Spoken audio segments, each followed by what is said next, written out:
From Wall Street to Main Street to help small business owners have the same capital as corporate America and give them the same resources as a larger company. We cover business funding, business credit, scaling, business consulting, and much more. Check out the website at shieldadvisorygroup.com. Welcome to the show, The Liquid Lunch Project. Hey, what's up, everybody? Welcome back to another episode of the Liquid Lunch Project. I am Matthew Meehan alongside my partner, Luigi, the Professor, Rosa Bianca. What's going on, Lou? Matthew, how are you, pal? How are you, audience? We've got a special guest today. I think there is a field in the small business arena that is underappreciated by entrepreneurs, and that is the franchise. I think for those that are conversant in the field, it's appreciated. I think for those that maybe don't know all the P's and Q's and could be a little bit ignorant, there may be a negative connotation with the field. So we asked Wes Barefoot, the principal, consultant, and guru at Path to Freedom, who really specializes in franchise purchases and sales, to lend our audience, our friends, our clients, a bit of an insight as to the perks and the true value of franchises. So Wes, welcome to the Liquid Lunch Project. It's an honor to have you, and we really look forward to getting some pearls of wisdom from you, buddy. Hey, Matt, Luigi, thanks so much. Very happy to be here, excited about this, so I appreciate the opportunity. We're happy to have you, man. Wes, why don't you just jump in? Tell us how you got started in franchising. I know you own a bunch of them yourself, and then you decided to go the path to help other people invest in them and find, their own freedom and their own success out there and get rid of those corporate 9-to-5s that they rely on and actually be control of their own future. So let's start from the beginning, brother. Yeah, no, I think that's a great way to put it, right? Is owning your own business, whether it's a franchise or not, gives you more control of your livelihood, your time, your schedule.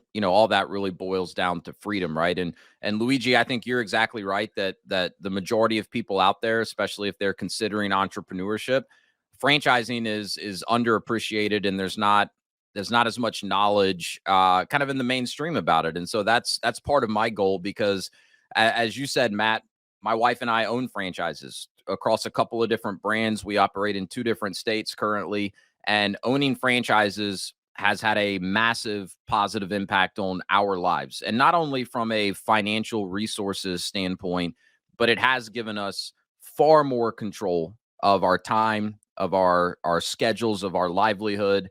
And it just puts us in a position where at the end of the day, we control our destiny versus having an employer control our destiny. And so I fell backwards into franchising, right? I mean, I was like most people out there at a point in time, a couple years out of college. If you said the word franchise to me, I thought restaurants. I thought McDonald's, Subway, et cetera. You know all the big brands out there. I didn't really ever think about all of the other businesses that are actually franchises. So I live in Wilmington, North Carolina. I met a couple of guys that had founded a company a few years prior to that, and they just started franchising it. And this was not a food business. This was more of a service business, right? And so they were in growth mode. They were looking for someone that was young and hungry and maybe a little naive to come on board and help them grow this thing. So I did, again, not knowing anything about franchising, but that opened my eyes to a whole nother world and a whole nother way of doing business. Got involved with these guys and got into a franchise sales and development role. So I'm the guy that people all over the country are talking to about this specific brand that I was representing. And so here I am, all of a sudden, I'm immersed in this entrepreneurial world. I'm talking to people all over the country that are entrepreneurs themselves, or they're considering becoming entrepreneurs through owning a franchise. And that opened my eyes to the possibilities of business ownership. And very quickly into that, I had that fire inside of me that I knew I wanted to be a business owner as well. So fast forward a couple of years, I keep working in franchising for franchisors. I've worked for a couple of different brands on the franchisor side. So that's the parent company. You can think of it that way. My wife was in pharmaceutical sales, and we just had our first kid. She's literally on maternity leave, getting ready to go back to work. And her company does a major layoff nationwide. They had a couple of drugs in the pipeline that didn't get FDA approval. They cut the sales force in half. And so she was included in that layoff, right? So all this time I've been helping other people get into business for themselves through franchising, seeing the benefits of it. So we took the plunge. We bought our first franchise at that time, had just had our first kid. It was scary as hell, right? But we burned the boats, and we knew that we had no choice but to be successful. And so through that experience, through building that business, getting it to the point where we had very good, consistent income, plus the quality of life it was giving us, it put me in a position to where I could leave my job, start my consulting practice, and help other people understand what I was fortunate enough to get introduced to at a very young age in my professional life. And so that's what I do now. I spend the majority of my time talking to people that have an interest in getting into business for themselves. I also work with a lot of existing business owners that like the idea of adding a franchise business as a way to diversify and expand their portfolio. Franchising business is definitely a path of least resistance if you want to become an entrepreneur, right? But there's two different types that I'm familiar with. You have the absentee owner and the owner operator, right? Yeah. Are there certain industries that are more prone to have owner operators rather than absentee owners, and what would they be? Yeah, so it's a really good distinguishment between kind of the different models out there. The short answer to your question is not as much as you might think, right? I mean, there's plenty of restaurant franchises out there where the owner is in the restaurant day in, day out. They're in the kitchen, they're wearing all the hats, especially in the beginning, right? There's other franchises that at first glance may seem like they're designed to be more owner operator. For example, the franchises we own are in the home service, home improvement space, right? We own a custom shelving, custom closet franchise, and we own an insulation franchise. Well, guess who is the least handy guy you'll ever meet? Me, right? So guess who doesn't build shelves and install shelves? Guess who doesn't climb into attics and put insulation in? Me, right? So there's a lot of these kind of what I would call the dirty, unsexy service businesses that most people would look at and think, okay, why in the world would I want to own a shelving business? I know nothing about shelving, and I definitely don't want to drive around selling shelving and installing it. And so what people should understand about franchising is why does that model work in the first place, right? It's a partnership between the franchisor and the franchisees. There certainly are owner operator franchises out there. I refer to them as kind of buy yourself a job type opportunities, right? Where the model is designed for the owner to wear all of the hats. And the model is not really designed to be very scalable over time, right? Meaning where you're not building out a team and delegating and kind of phasing out of the day-to-day.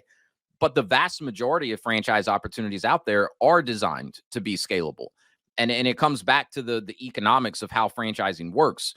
There are franchise fees that you pay up front to the franchisor to become a franchise owner, but that's not where the franchisors make their money. They make their money off of the royalties, right? So that's a percentage of the franchisee's revenue that gets paid back to the franchisor.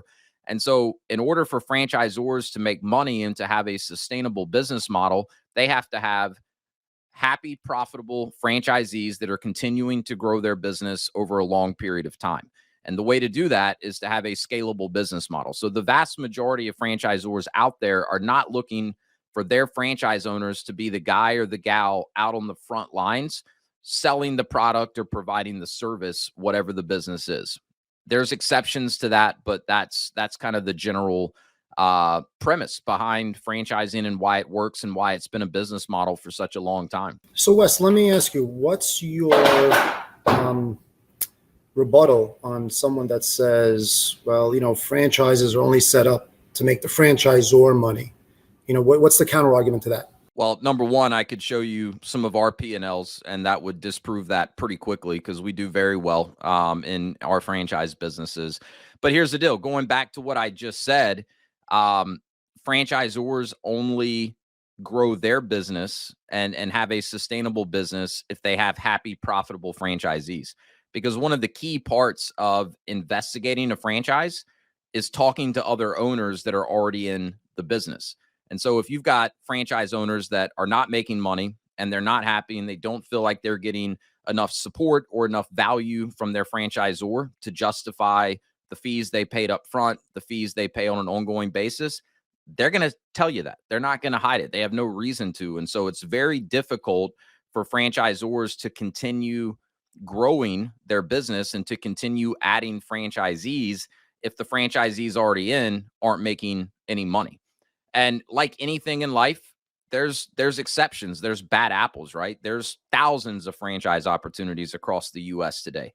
They are not all, in my opinion, legitimate or viable investment opportunities. There are certainly franchises out there that I wouldn't invest in, that I wouldn't recommend to someone I'm working with that they invest in. And that's why it's so critical to not only have a methodical approach to finding the right type of franchise for you, but also really understanding how to do the due diligence to figure out, is this business right for me? But also, can I make money? Is there going to be an ROI on my investment? Well, that's the value you bring to a table when consulting with your clients. You kind of let them, go through the weeds to find the flowers, right? Yeah, exactly. So Wes, let me give you an analogy. Matt and I, we always have clients asking us, investments, real estate, franchises. And one of my personal leanings has always been buy the smallest apartment in the nicest building in an urban center. Mm-hmm. And the logic with that is Matt and I, believe it or not, we look really young, but we're old enough to have seen 2, 3, maybe 4 cycles of this undulating economic cycle. Yep. So when things are on top, they're great, but when things shit hits the fan, you got to be able to liquidate. So real estate in urban centers, you put something on the market, you're able to liquidate it fairly quickly. Mm-hmm. So let's say we have one of our entrepreneurs puts all his eggs in a franchise basket. How liquid is that franchise to liquidate if funds are low? It's a really good question. And it does happen all the time. People that own franchises sell them, right? And you have the ability to sell your business as a franchise owner. It really depends on the type of business that you're in, right? Going back to the businesses we own as an example, as I described them earlier, they're dirty, they're not very sexy, but they're essential, right? I mean, our shelving business, for example, that's the one we've had the longest. It's not impacted so much by economic downturns, or necessarily even if the economy's really thriving, right? During COVID, we grew 30% in that business. It didn't stop us. It's a very lean, low overhead business model. A franchise business is going to be valued very similar to most businesses. Usually it's a multiple of EBITDA. So in terms of how liquid is it, if we had wanted to sell our shelving franchise, even during the midst of the pandemic, we would have easily been able to find buyers because it's a growing, profitable business. On the flip side of that, there's certainly franchises, depending on the industry, that may be a little more volatile depending on what's happening in the economy. There were absolutely franchise businesses that really got hit hard by the pandemic, as an example. Could you liquidate it pretty fast? Yeah, there's always people looking for good opportunities to buy something that may be currently down that they think is going to come back. So it's kind of a complicated to answer succinctly because there's so many different types of franchises, and it really does depend on the business. Some franchises, you own real estate.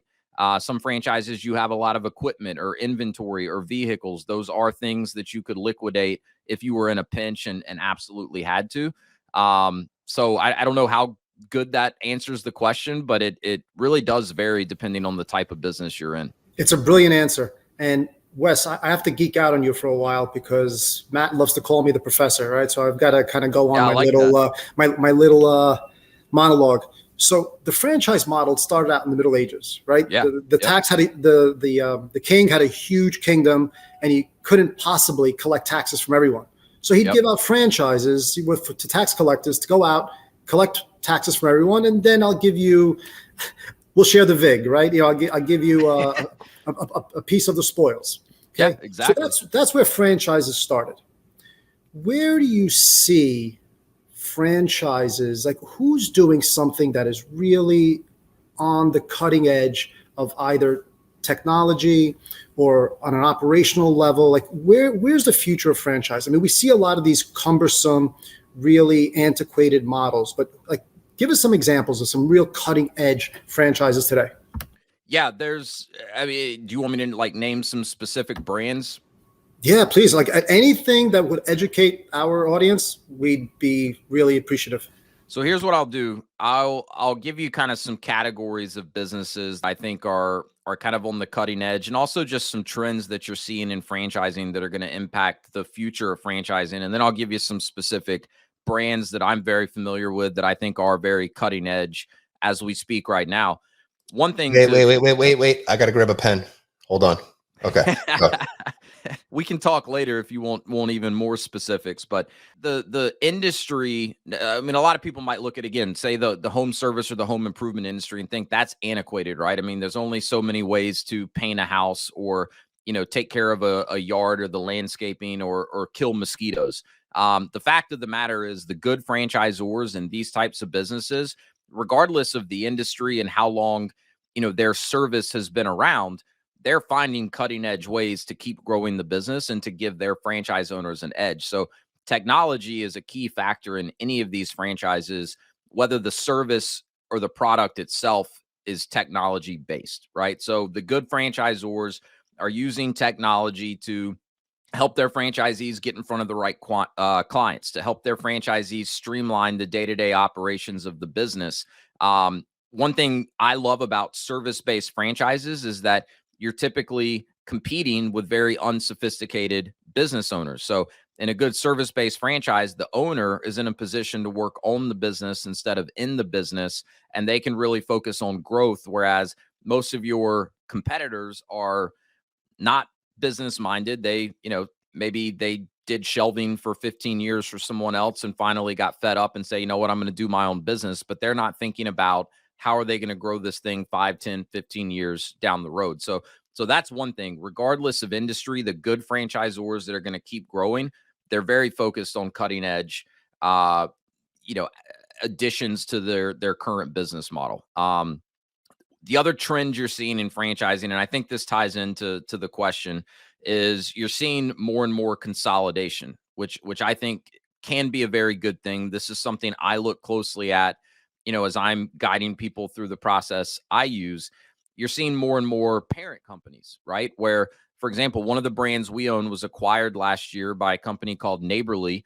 Neighborly is a multi-billion-dollar publicly traded company. They currently own 29 different home service, home improvement franchise brands. They literally have a franchise that could perform just about any service that a homeowner may own.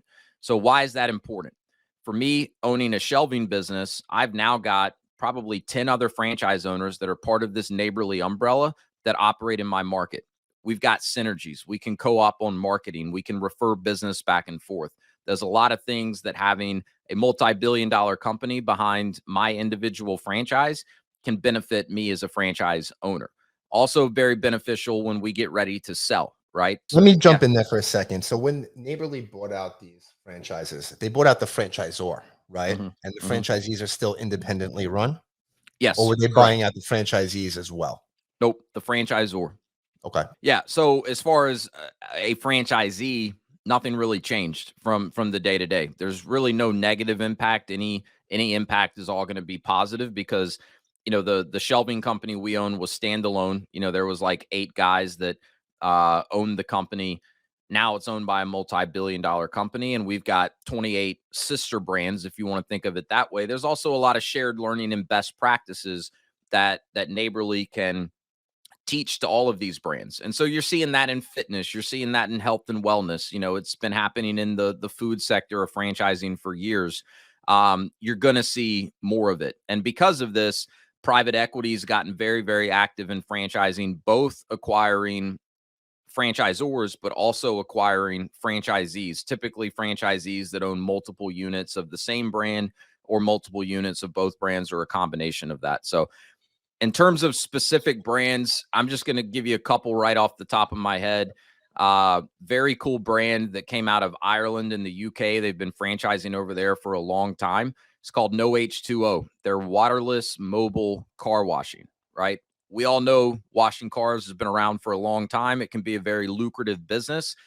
You're looking at $3 to $4 million in capital to get a traditional car wash stood up and running, right? This business is mobile. They have numerous revenue streams. They have an app that you would probably compare to Uber, where someone can schedule someone to come wash their car, whether they're at the office working, they're at home, they're out doing their grocery shopping. And in addition to that, they do what they call these pop-up locations, corporate campuses, high-end shopping centers, things like that. So for a fraction of what it would cost to open a traditional car wash business, now you've got this very scalable opportunity. And then on top of all of that, it's eco-friendly. They're not using any water. And that also benefits the unit economics. What would the cost for no H2O, something like that? What's the initial cost up front? And I mean, it can cost. And what is the time to market from this day you decide you want to go with no H2O? How long before you could actually open the doors? So using no H2O specifically as an example, you can get that business up and running for as little as $150,000. Obviously, the investment can get higher than that. Any of these kind of service-based territories that are more mobile in nature, they're territory-based. So the franchisor is selling territories, and that's something that you own. That's something that's an asset to you as a franchisee once you own it. So in a business like that, it's attracting high net worth people that see the scalable opportunity, and they're not going to start with just a single territory, right? So the investment can certainly go up, but for someone that maybe didn't have as much capital and was just looking to start with a single territory, it can start as low as $150,000, because in a business like that, there's no real estate. The time to launch from the time you sign the franchise agreements it's probably 90 days. You go through some training, you need to hire, the initial staff, but the thing that increases that launch time is in retail-based franchises where there's a real estate component. You got to go find the right location. Depending on the business, you may have to do a remodel or a build out or something of that nature. So that's what typically stretches that timeline out. It's also what takes the initial investment up for many franchises, is the real estate component. One thing that we've been seeing, and we've been vetting a lot of deals because me and Luigi actually invest in a lot of different companies and a lot of different asset classes, is we've been getting invitations to get involved in syndicates, right? So rather than buying one unit of a franchise, they're buying 10 to 15 at a time, right?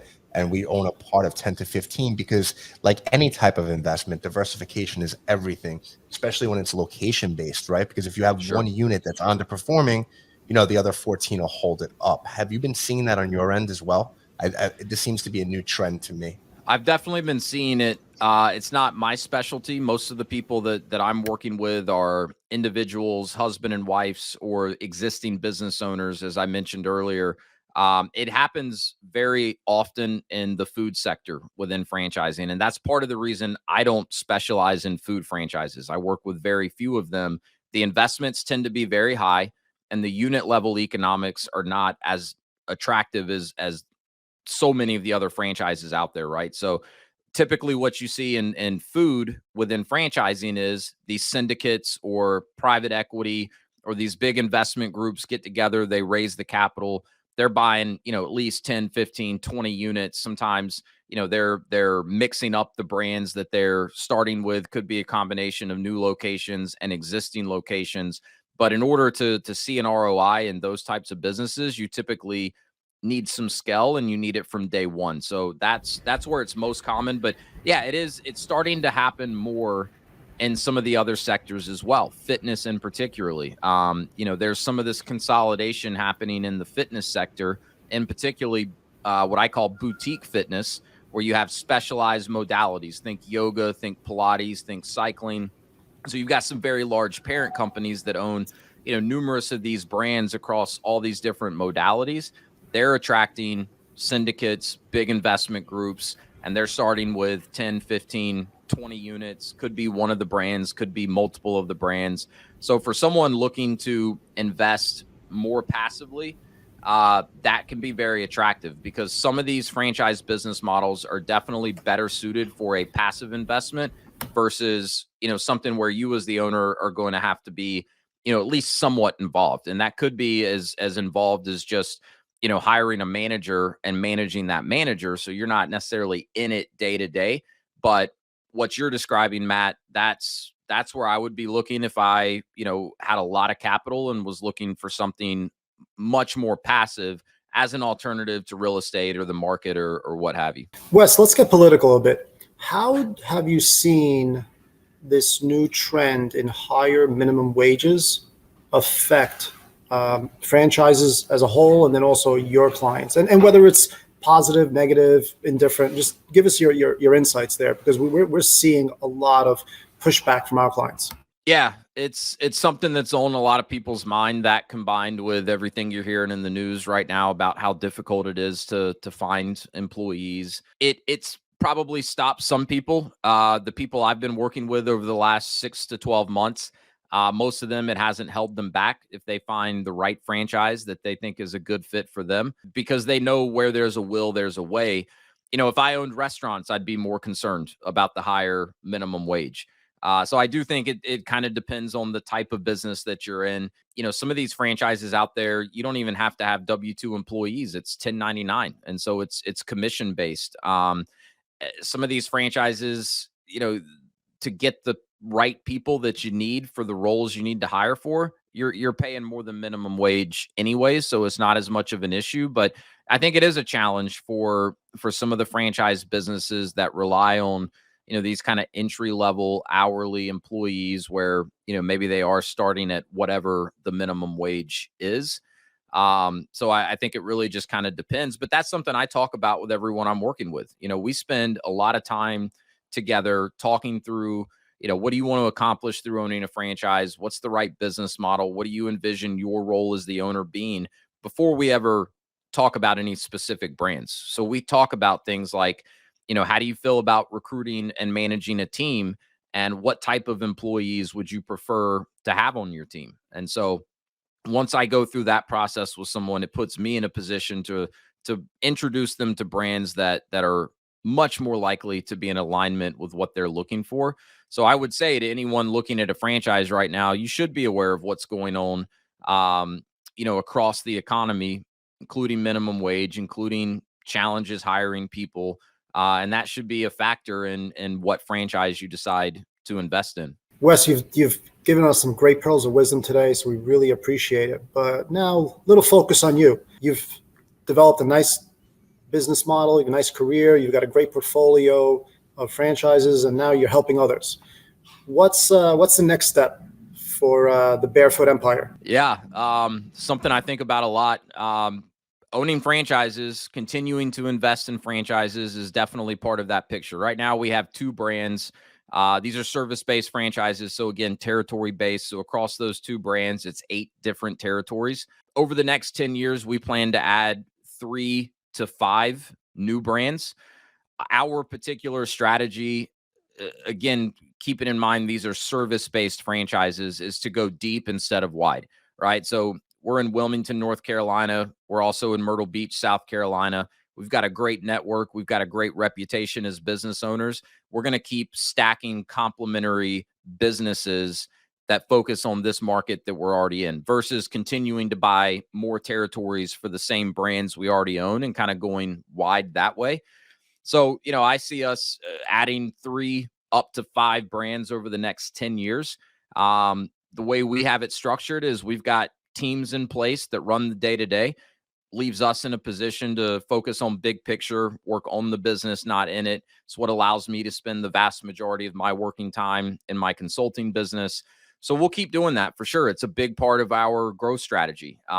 Maybe we sell these franchises down the road. Maybe we don't. If it's good, fairly passive income and the businesses are still growing, we may have these franchises 20, 30 years from now. Who knows? I've worked on the franchisor side.